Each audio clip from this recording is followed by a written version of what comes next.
स्वागत है आपका दोस्तों बिहार न्यूज में। मैं फिर दोस्त गनी और आप देख रहे हैं केडीबी लाइव। दोस्तों आज हो चुका है 23 जुलाई 2025। तो आज की पूरे बिहार की टॉप न्यूज लेकर आए हैं आपके लिए। वीडियो शुरू करने से पहले आपसे एक रिक्वेस्ट है कि अगर आप पहली बार इस चैनल पर आए हैं तो चैनल को सब्सक्राइब करके बेल आइकन को प्रेस कर दीजिए और साथ ही साथ वीडियो को लाइक कर दीजिए, अपने दोस्तों के साथ शेयर भी कीजिए। तो चलिए चलते हैं आज की खबरों की ओर।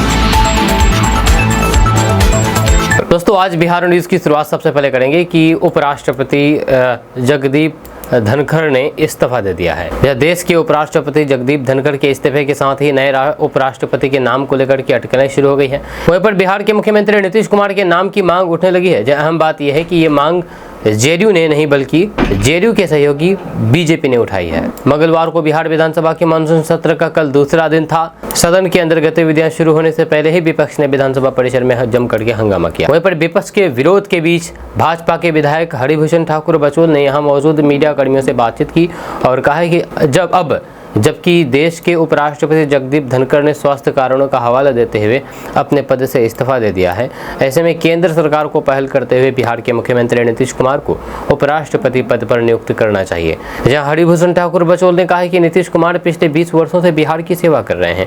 उसके पास राजनीति का लंबा अनुभव भी है। यदि उन्हें देश का उपराष्ट्रपति बनाया जाता है तो फिर वे संसदीय परंपराओं का निर्वहन सर्वोत्तम तरीके से करेंगे तथा देश भर के सांसद भी उनके अनुभव का लाभ उठा सकेंगे।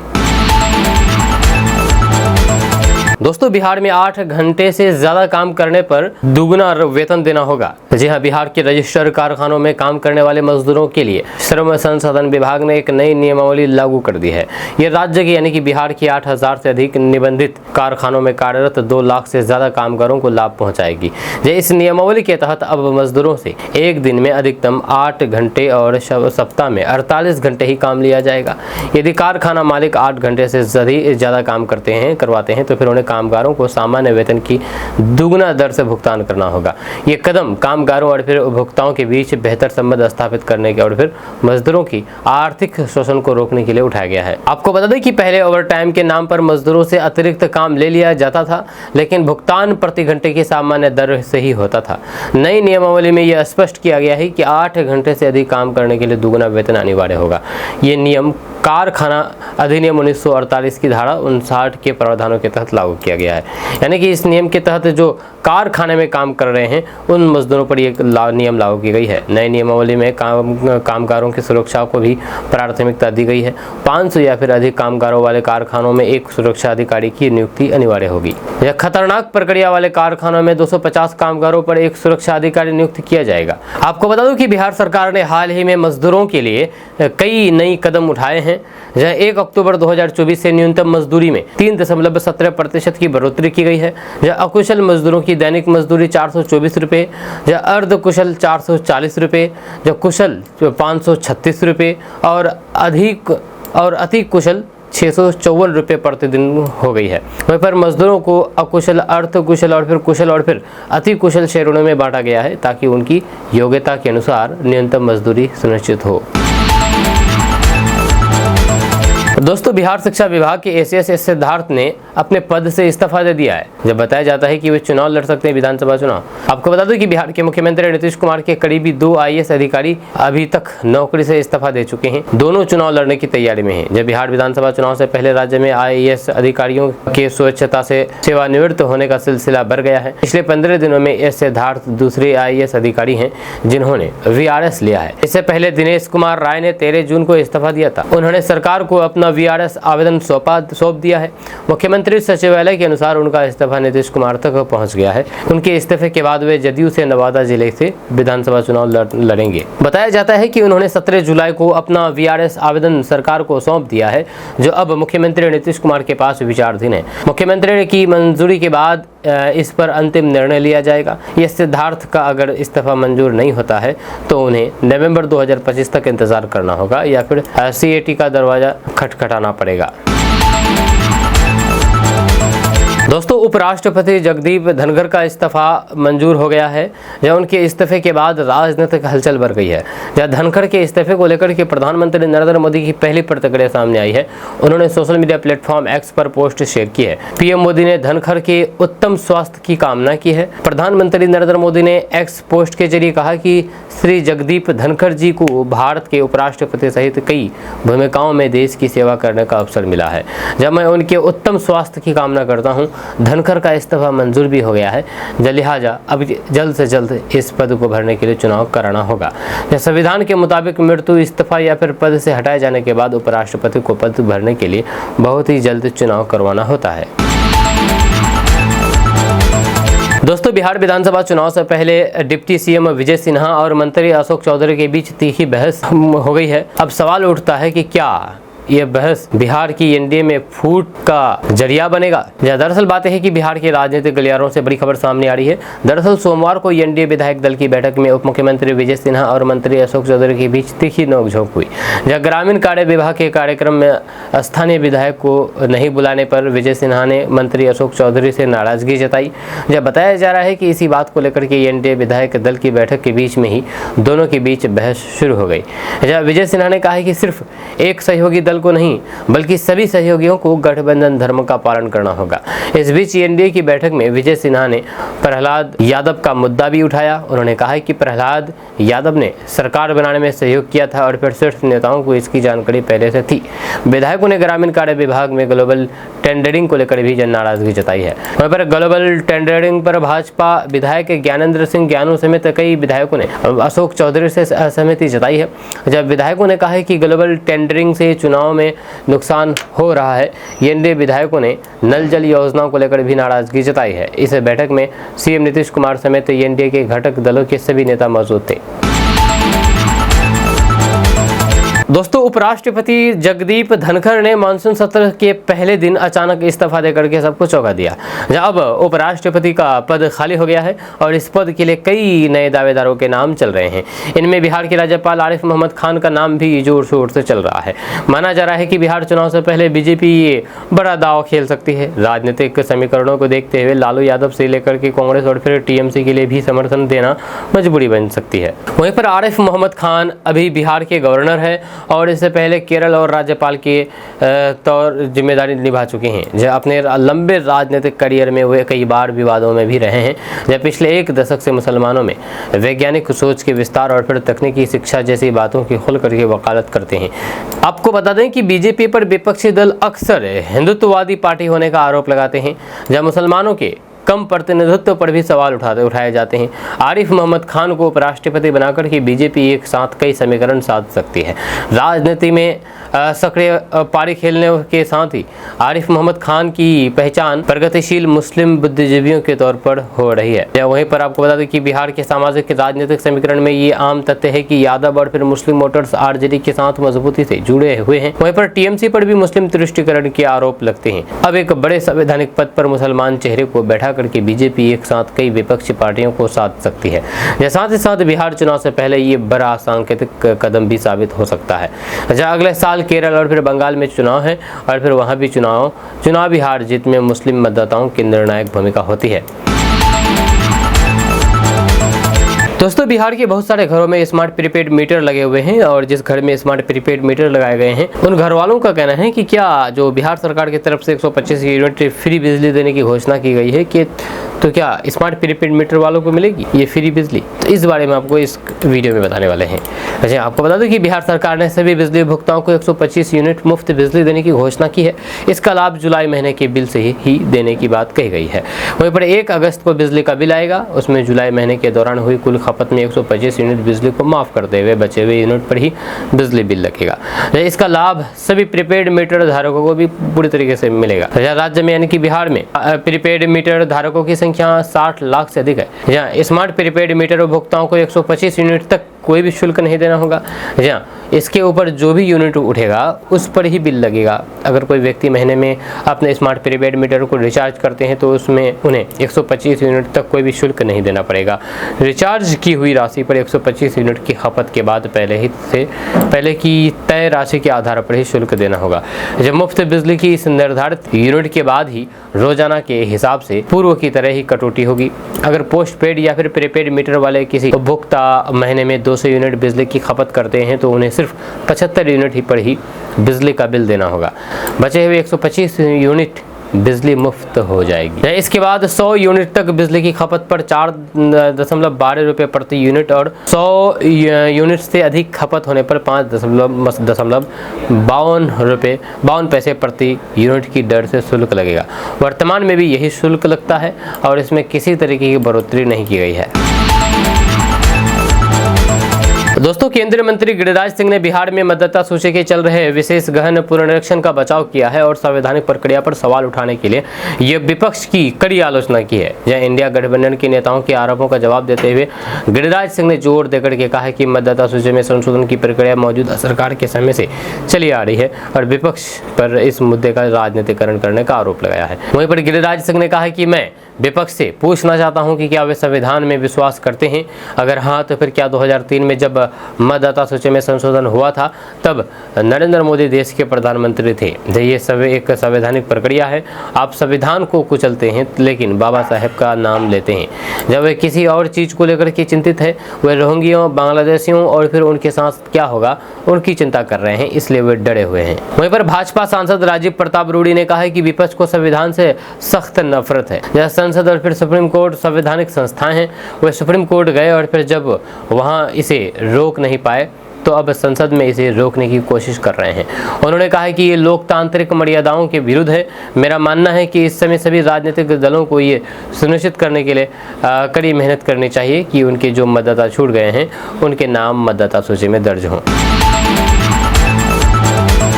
दोस्तों, बिहार में विधानसभा चुनाव 2025 की आहट के साथ ही बिहार की सियासी जमीन गर्म हो चुकी है। हालांकि चुनाव आयोग की तरफ से अभी तक तारीखों का औपचारिक ऐलान नहीं हुआ है, लेकिन राजनीतिक दलों ने अपने अपने स्तर पर रणनीतिक तैयारियां तेज कर दी है। सत्तारूढ़ एनडीए महागठबंधन और फिर क्षेत्रीय दलों के बीच मतदाताओं को रिझाने की होड़ शुरू हो चुकी है।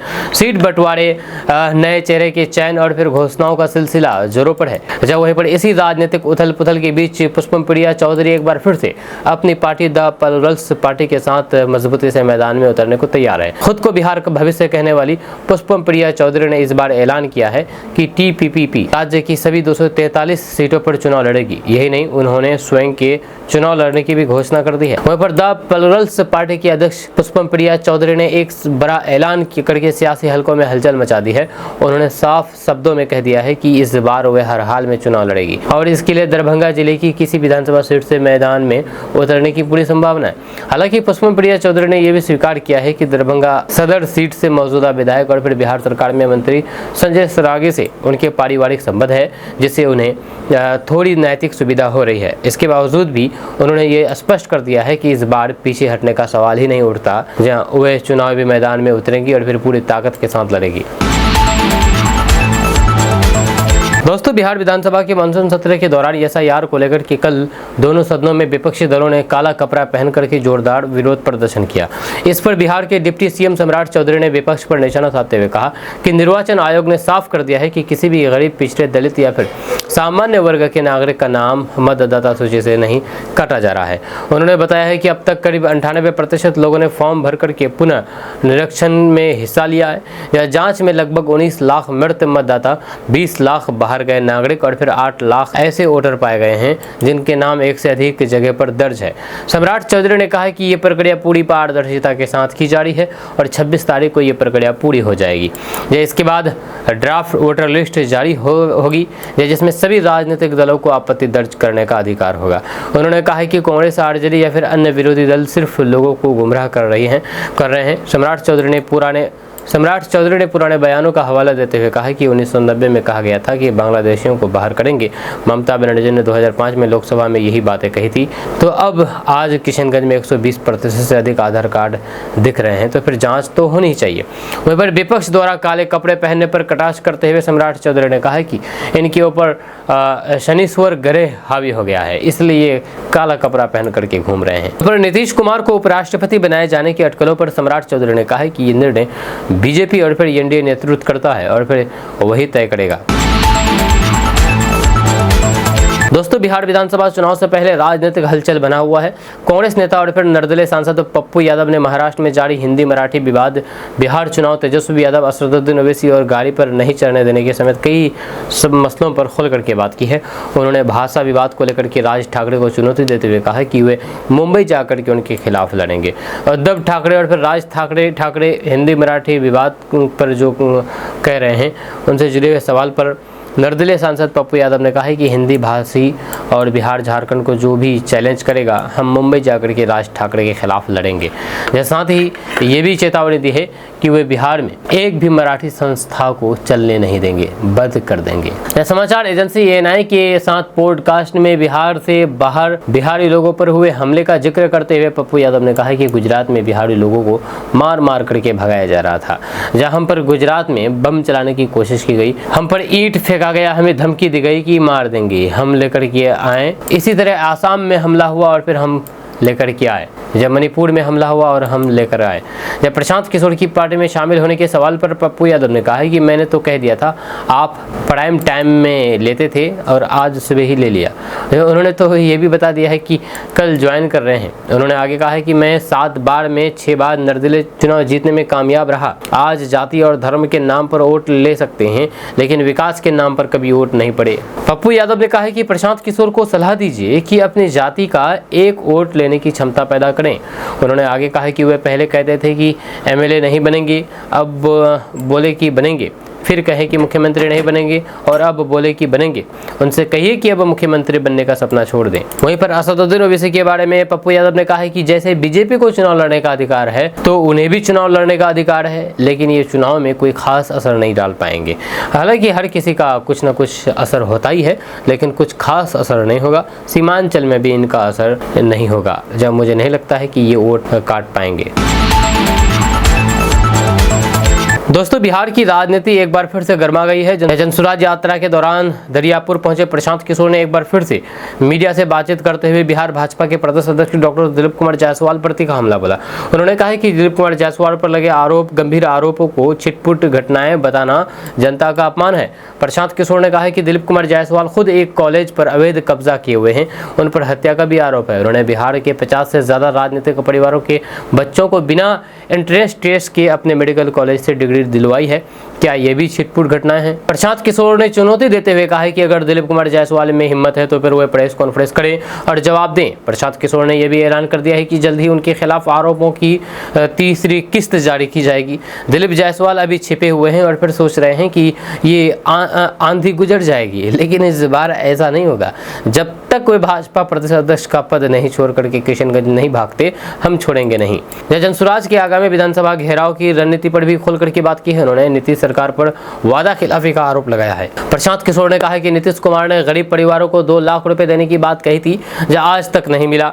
जब 20 साल से दलित पिछड़ों को 3 डिसमिल जमीन देने की बात हो रही है, वो भी नहीं मिला। अब जमीन सर्वे में मची लूट ने सबको तोड़ दिया है। प्रशांत किशोर ने बताया है कि इन तीनों मुद्दों पर जनसुराज ने 1 करोड़ लोगों से हस्ताक्षर करवा करके अभियान चलाया था। दोस्तों, जगदीप धनखड़ के उपराष्ट्रपति पद से इस्तीफा देने को लेकर के तमाम कयास लग रहे हैं। कांग्रेस समेत कई विपक्षी दलों ने अचानक उनके इस्तीफे पर सवाल उठाए हैं। वहीं भाजपा सांसद रवि किशन ने विपक्ष पर राजनीति करने का आरोप लगाया है। उन्होंने कहा है कि कब कौन बीमार पड़ जाए किसे पता है। उन्होंने अपने इस्तीफे में स्वास्थ्य कारण बताया, तो फिर उस पर भरोसा करना चाहिए। जब सांसद रवि किशन ने कहा है कि आखिर कैसे किसी की हेल्थ को भी राजनीति का मसला बनाया जा सकता है। रवि किशन ने कहा है कि विपक्ष किसी की सेहत का मजाक बना रहा है और फिर उस पर राजनीति कर रहा है। आप देख सकते हैं कि स्वस्थ लोग भी अचानक गिर पड़ते हैं और मौत हो जाती है। रवि किशन ने कहा कि किसे पता है कि कौन कब बीमार हो जाए। डॉक्टरों ने उन्हें आराम करने की सलाह दी है। यदि किसी को आराम करने की जरूरत है तो फिर ये लोग उस पर भी राजनीति करते हैं। दोस्तों, बिहार विधानसभा में मानसून सत्र के दूसरे दिन भी विपक्ष ने जोरदार हंगामा किया। एसआईआर और फिर क्राइम को लेकर के काले कपड़े पहन करके सदन पहुंचे राजद विधायकों ने इतना हंगामा किया कि स्पीकर नंद किशोर यादव ने सदन को 2 बजे तक के लिए स्थगित कर दिया। सदन के द्वार पर विपक्षी सदस्य धरना पर बैठ गए और फिर स्पीकर नंद किशोर यादव समेत अन्य सदस्यों को अंदर जाने से रोकने लगे। खुद राबड़ी देवी भी काली साड़ी पहन करके आई थी। इस पर बीजेपी ने तिल मिलाने वाला जवाब दिया है। जब मंगलवार को मानसून सत्र के दूसरे दिन की शुरुआत भी हंगामे के साथ हुई। इससे पहले विधानमंडल परिसर में विपक्षी सदस्यों ने सरकार के खिलाफ काले कपड़े पहन करके प्रदर्शन किया। उन्होंने कहा कि बिहार में यह एसआईआर नहीं बल्कि वोटबंदी का अभियान चलाया जा रहा है। यह विपक्ष ने कार्य स्थगन प्रस्ताव दिया और फिर मांग किया है कि सदन में इस एसआईआर के मुद्दे पर बहस हो। मांग पूरी नहीं होने पर विपक्ष के विधायक प्ले कार्ड लेकर के हंगामा करने लगे। हंगामे के बीच कुछ देर के लिए प्रश्नकाल जारी रहा। स्पीकर ने मार्शल को आदेश देकर के प्ले कार्ड वापस ले लिया। जहाँ सदन के अंदर ही एसआईआर और फिर कानून व्यवस्था को लेकर के विपक्षी सदस्य लगातार हंगामा करते रहे। जहाँ विधानसभा अध्यक्ष ने विपक्षी विधायकों से कहा कि आपकी रुचि अपनी बात कहने में नहीं बल्कि सिर्फ हंगामा करने में है। इसके बाद उन्होंने विधानसभा की कार्यवाही को 2 बजे तक के लिए स्थगित कर दिया। उधर काले कपड़े पहन करके आने के सवाल पर बीजेपी विधायक हरिभूषण ठाकुर बचौल और डिप्टी सीएम विजय कुमार सिन्हा ने विपक्ष को तिल मिलाने वाला जवाब दिया है। बचौल ने कहा कि आने वाले समय में बिहार की जनता इनको कालिख पोत देगी, इसका रिहर्सल कर रहे हैं। सदन नहीं चले यही उनकी मंशा है। ये सदन वाद विवाद संवाद का मंच है। ये लोग नहीं चाहते हैं कि काम हो। इधर डिप्टी सीएम विजय कुमार सिन्हा ने कहा है कि ये लोग काले कपड़े में अपना काला कारनामा छिपाना चाहते हैं। वहीं पर सम्राट चौधरी ने कहा है कि इन पर शनिचर गढ़े लग गया है। जब बचने के लिए पहन रहे हैं लेकिन कोई भी फायदा नहीं होगा। दोस्तों, बिहार के सुपौल जिले में ईओयू ने एक सनसनीखेज कार्रवाई करते हुए सत्तारूढ़ जेडीयू के युवा प्रदेश सचिव हर्षित कुमार को गिरफ्तार कर लिया है। हर्षित के घर से 1500 सिम कार्ड, कई लैपटॉप, सिम बॉक्स, डिवाइस और फिर संदिग्ध दस्तावेज बरामद किए गए हैं। जहां उनके बैंक खाते में 7 करोड़ रुपए से अधिक की राशि होने की बात सामने आई है। इस मामले ने न केवल स्थानीय स्तर पर बल्कि पूरे बिहार में हलचल मचा दी है, क्योंकि हर्षित एक प्रभावशाली नेता के रूप में जाने जाते थे। दोस्तों, सक्षमता परीक्षा में महिला अभ्यर्थियों को हाथों में मेहंदी लगा करके आने पर प्रवेश नहीं दिया जाएगा। जिला प्रशासन की ओर से स्पष्ट आदेश कहा गया है कि कोई भी महिला अभ्यर्थी अपने हाथ में मेहंदी और फिर नेल पॉलिश का प्रयोग करेगी तो फिर उन्हें परीक्षा में शामिल नहीं होने दिया जाएगा। ऐसे में महिला अभ्यर्थियों के लिए सावन में परेशानी हो सकती है। महिला अभ्यर्थियों की माने तो सावन के महीने में उनके हाथों में मेहंदी लगी होती है। ऐसे में आज से शुरू होने वाली सक्षमता परीक्षा से पहले मेहंदी को हटाना नामुमकिन है। या कई महिला अभ्यर्थियों के माने तो सावन में मेहंदी रचाई जाती है। या कई टीचर आज ही मेहंदी लगाई है। महिलाओं का कहना है कि पूर्व में ये जानकारी नहीं दी गई। ऐसे में महिला अभ्यर्थियों ने मेहंदी लगा करके आने की अनुमति मांगी है। तो वहीं पर 23 से 25 जुलाई तक 3 केंद्र पर सक्षमता परीक्षा आयोजित की जाएगी। सक्षमता परीक्षा में अभ्यर्थियों को जूता मोजा या फिर फुल शर्ट पहन करके प्रवेश नहीं करने दिया जाएगा। सक्षमता परीक्षा को लेकर के जिला प्रशासन और फिर पुलिस ने संयुक्त आदेश जारी कर दिया है। दोस्तों, बिहार में एक बार फिर से मानसून ने रफ्तार पकड़ ली है। ऐसे में कई जिलों में लगातार झमाझम बारिश हो रही है। इस बीच मौसम विभाग ने बिहार के 5 जिलों में भारी बारिश को लेकर के येलो अलर्ट जारी कर दिया है। जी हां, आगामी 2 से 3 घंटे के दौरान इन जिलों में भारी बारिश के साथ तेज हवाएं और फिर आंधी तूफान की संभावना जताई है। हालांकि मौसम विभाग के मुताबिक बिहार के औरंगाबाद, गया, रोहतास, पूर्णिया और फिर कटिहार में ऑरेंज अलर्ट जारी किया गया है। इन जिलों में भयंकर बारिश को लेकर के अलर्ट जारी किया गया है। इसके अलावा मौसम विभाग ने कई जिलों में येलो अलर्ट भी जारी किया है। भागलपुर, मुंगेर, खगड़िया, पूर्णिया, कटिहार, सुपौल, सीतामढ़ी, अररिया और फिर जमुई में मध्यम स्तर की वर्षा होने के साथ में गर्जन वज्रपात के साथ हल्की बारिश की संभावना जताई गई है। वहीं पर लोगों के खुले स्थानों पर नहीं जाने और फिर सावधानी बरतने की अपील की गई है। आपको बता दूं कि लगातार हो रही झमाझम बारिश के कारण बिहार की कई नदियां उफान पर है। जहाँ गंगा, कोसी, गंडक, पुनपुन, फल्गु समेत कई नदियां रौद्र रूप में है। जहाँ गंगा नदी कई जिलों में खतरे के निशान को पार कर गई है। इसके साथ ही पटना की बात करें तो फिर कई घाटों पर नदी का पानी खतरे के लाल निशान से ऊपर बह रहा है। आपदा प्रबंधन की टीम को अलर्ट पहले ही कर दिया गया है। तटीय इलाकों में एनडीआरएफ और फिर एसडीआरएफ की टीम भी तैनात है।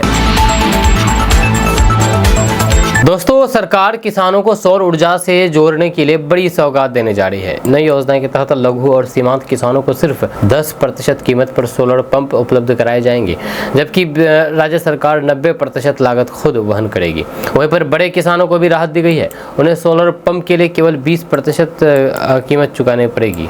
इस प्रस्ताव को अंतिम रूप दे दिया गया है और इसे जल्द ही राज्य कैबिनेट की मंजूरी के लिए भेज दिया जाएगा। योजना का मकसद किसानों को सस्ती और फिर सतत ऊर्जा उपलब्ध कराना है, ताकि सिंचाई की लागत घटे और फिर पैदावार बढ़े। अगर आप भी बिहार के रहने वाले हैं और किसान हैं तो आपके लिए बहुत अच्छी खबर है।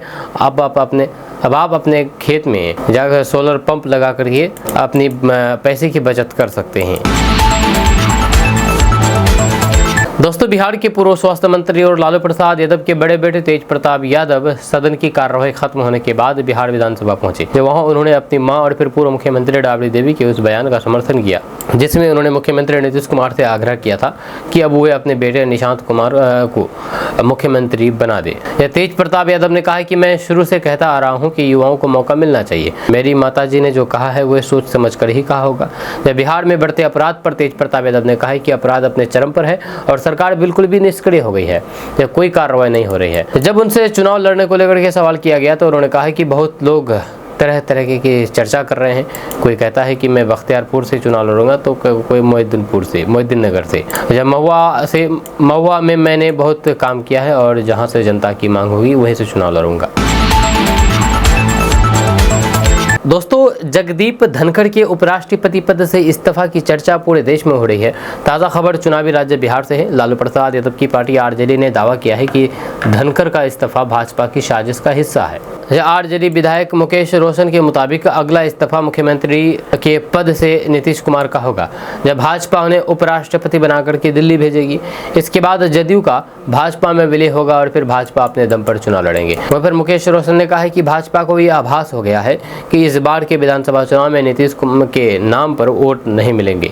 यही कारण है कि नीतीश बाबू को रास्ते से हटाने के लिए ये प्लान रचा गया है। वहीं पर लालू प्रसाद यादव की पार्टी का ये भी मानना है कि जगदीप धनखड़ ने इस्तीफा दिया नहीं है, बल्कि जबरदस्ती लिया गया है। जब बिहार चुनाव को लेकर के जारी विभिन्न सर्वे में ये साफ हो गया है कि लोग नीतीश कुमार को पसंद नहीं कर रहे हैं और यही कारण है कि भाजपा उनसे पल्ला झाड़ना चाहती है। पर लालू प्रसाद यादव की पार्टी के दावे पर जदयू ने भी तत्काल जवाब दिया है। बिहार सरकार में जेडीयू कोटे के मंत्री मदन सहनी ने कहा है कि नीतीश कुमार उपराष्ट्रपति नहीं बनेंगे, बिहार के मुख्यमंत्री बने रहेंगे और फिर उनके नेतृत्व में ही एनडीए चुनाव लड़ेंगे।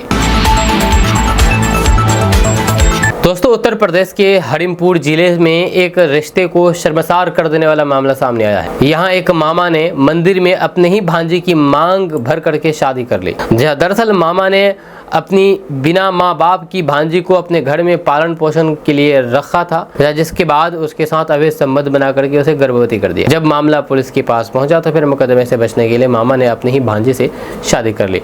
मामला सुमेरपुर थाना क्षेत्र का है। वहीं पर माता पिता की आकस्मिक मौत के बाद थाना क्षेत्र की रहने वाली एक युवती अपने ननिहाल में रहने लगी थी। जब तभी उस पर कलयुगी मामा की नज़र पड़ी तो फिर उसने डोरे डालने शुरू कर दिए और अपने प्रेम जाल में फंसा करके उसके साथ अवैध संबंध बना डाला। जब इन्हीं अवैध संबंधों की वजह से युवती गर्भवती हो गई, जिसके बाद पूरा मामला खुल करके सामने आया तो फिर परिजनों के पैरों तले जमीन खिसक गई और फिर लोग तरह तरह के ताने मारने लगे। वहीं पर जब लड़की के गर्भवती होने की जानकारी परिजनों को हुई तो फिर परिजन लड़की को लेकर के पुलिस थाने पहुंचे। जब पुलिस ने मामा पर मुकदमा दर्ज करने की बात कही तो फिर मामा ने परिजनों और फिर गांव वालों के सामने भांजी से शादी करके उसे अपने दुल्हन बनाने की बात रखी, जिसके बाद परिजन और फिर गांव वाले तैयार हो गए। मामा ने गांव के ही मंदिर में जाकर के अपनी भांजी की मांग में सिंदूर भर के उसे अपनी पत्नी बना लिया। हालांकि कुछ लोग इस शादी के खिलाफ थे और फिर इस रिश्ते का कत्ल कह करके नसीहत दे रहे थे। दोस्तों, कौन बनेगा देश का अगला उपराष्ट्रपति, ये सवाल है। आपको बता दूं कि जगदीप धनखड़ ने देश के उपराष्ट्रपति पद से इस्तीफा दे दिया है। धनखड़ देश के 14वें राष्ट्रपति उपराष्ट्रपति थे। जब उनके अचानक इस्तीफा देने के बाद अब सबसे बड़ा सवाल यह है कि धनखड़ की जगह देश का 15वां उपराष्ट्रपति आखिर कौन बनेगा। जहाँ संसद का मानसून सत्र चल रहा है, अगस्त महीने तक ये सत्र चलना है, लेकिन इस दौरान उपराष्ट्रपति की कुर्सी खाली रहने से कई तरीके की परेशानियों का सामना संसदीय प्रणाली को करना पड़ सकता है। जब देश में ऐसा पहली दफा हुआ है कि उपराष्ट्रपति की कुर्सी से किसी ने इस्तीफा दिया हो। देश के अगले राष्ट्रपति के निर्वाचन के लिए पूरी चुनावी प्रक्रिया का पालन करना पड़ेगा। जब भारतीय संविधान के मुताबिक अगर उपराष्ट्रपति किसी कारण अपने पद पर नहीं रहते हैं तो फिर राष्ट्रपति इस दायित्व का निर्वहन कर सकते हैं। भारतीय संविधान के मुताबिक अगर राष्ट्रपति किसी कारण अपने पद पर नहीं रहते हैं तो फिर उपराष्ट्रपति इस दायित्व का निर्वहन कर सकते हैं। लेकिन अगर उपराष्ट्रपति ही इस्तीफा देते हैं या किसी कारण पद पर नहीं रहते हैं तो निर्वाचन प्रक्रिया के बाद ही देश के अगले उपराष्ट्रपति का चुनाव किया जा सकता है। ऐसे में देश के सामने ये सवाल इस वक्त बना हुआ है कि अगला उपराष्ट्रपति कौन होगा। सियासी गलियारों में भी इसे लेकर के खूब चर्चा हो रही है। राजस्थान से आने वाले जगदीप धनखड़ के इस्तीफे के बाद अचानक से बिहार की जमीन से आने वाले रामनाथ ठाकुर के नाम की चर्चा खूब हो रही है।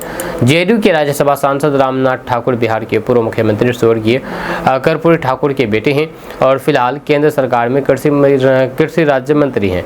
अति पिछड़ा तबके से आने वाले रामनाथ ठाकुर के नाम की चर्चा सोशल मीडिया समेत राजनीतिक गलियारों में देश के अगले उपराष्ट्रपति के तौर पर अचानक से होने लगी है। आपको बता दूं कि जगदीप धनखड़ बीजेपी से जुड़े हुए थे।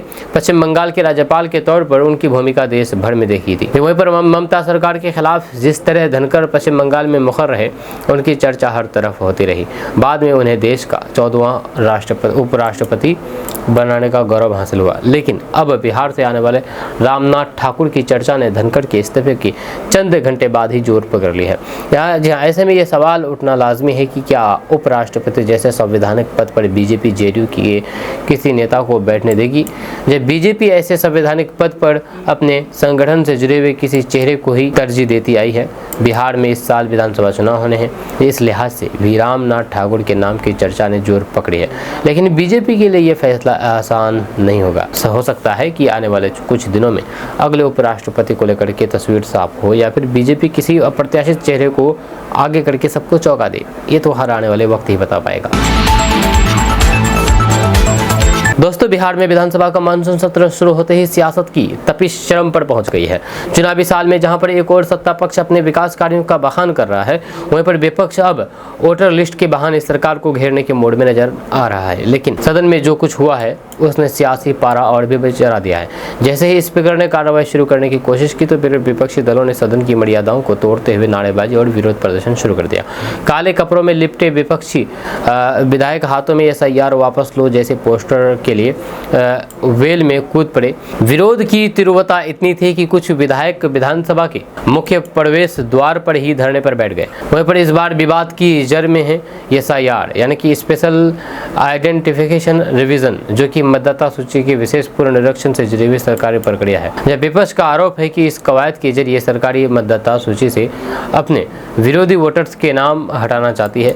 RJD और फिर कांग्रेस जैसे दलों ने इसे लोकतंत्र के खिलाफ साजिश बताया है और मांग की है कि सरकार इस प्रस्ताव को तत्काल वापस ले। नेता प्रतिपक्ष तेजस्वी यादव इस गरम मुद्दे पर खुद सदन में मौजूद नहीं थे, मगर उनके समर्थक विधायकों ने मोर्चा संभाल रखा। दोस्तों, पश्चिम बंगाल के सिलीगुड़ी के न्यू जलपाईगुड़ी स्टेशन पर ट्रेन से 56 लड़कियों को नौकरी दिलाने के नाम पर बिहार ले जाया जा रहा था, लेकिन पुलिस ने सभी लड़कियों को बचा लिया है। इस मामले में पुलिस ने एक महिला समेत 2 लोगों को गिरफ्तार किया। जिन लड़कियों को ले जाया जा रहा था जहां उनकी उम्र 18 से 31 साल के बीच बताई जा रही है। अधिकारियों से मिल रही जानकारी के मुताबिक सभी लड़कियाँ पश्चिम बंगाल के जलपाईगुड़ी, कुछ बिहार और फिर अलीराजपुर जिले की रहने वाली है। इन लड़कियों से बेंगलुरु की एक कंपनी में नौकरी दिलाने का झूठा वादा किया गया और उन्हें बहलाया गया। इसके बाद इन सभी लड़कियों को ट्रेन से बिहार ले जाया जा रहा था। अधिकारियों ने बताया है कि जब रेलवे सुरक्षा बल के कर्मियों ने इतनी सारी लड़कियों को ट्रेन में एक साथ सफर करते हुए देखा तो उन्हें देख करके कुछ शक हुआ। उन्होंने लड़कियों से टिकट मांगा तो फिर एक भी लड़की के पास टिकट नहीं था। इन लड़कियों के हाथ पर सिर्फ कोच और फिर सीट नंबर की मुहर लगी हुई थी। ऐसे में RPF के कर्मियों को और शक हुआ और फिर पुलिस ने लड़कियों को बिहार ले जा रही महिला और फिर उसके साथ ही युवक से पूछताछ की गई। जहाँ उनसे पूछा गया है कि जब लड़कियों को बेंगलुरु में नौकरी दिलाने का वादा किया गया था फिर उन्हें बिहार क्यों ले जाया जा रहा है, तो फिर दोनों जवाब नहीं दे पाए। दोनों अलग अलग बातें बनाने लगे। ऐसे में पुलिस ने महिला और फिर युवक दोनों को मौके से ही गिरफ्तार कर लिया। अधिकारियों ने बताया है कि वे दोनों ही लड़कियों को बिहार ले जाने की कोई भी वजह साफ तौर पर नहीं बता पाए थे और न ही उनके पास कोई डॉक्यूमेंट्स था।